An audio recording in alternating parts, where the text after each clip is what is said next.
சிறுவனை 7 மொழியில் பேச வைத்தது. புதுச்சேரி தந்தி அலுவலக மேலாளர் பினாகமணி என்பவர் 7-8 மொழிகளில் பேச வல்லவர்.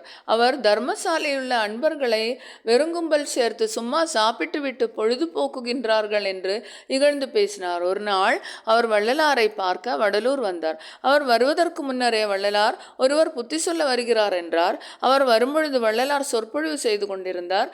அரை மணி நேரம் கழித்து தொழுவூர் மகனாகிய திருநாகேஸ்வரம் என்னும் 4 வயது சிறுவனை தன் கையால் பிடித்து பினாகமணியார் எதிரே நிறுத்தி, உமக்கு எத்தனை பாஷைகள் தெரியும் என வள்ளலார் கேட்க, 5-6 பாஷைகள் தெரியும் என்றார் சிறுவன்.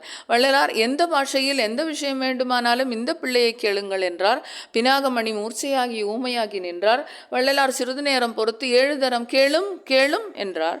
அரை மணி நேரம் கழித்து மன்னிக்க வேண்டும் என்று பினாகமணி நினைக்கவே வள்ளலார் பிச் என்று சொன்னவுடன் வாய் திறந்து பேசி வணங்கி சென்றார். சாமு கந்த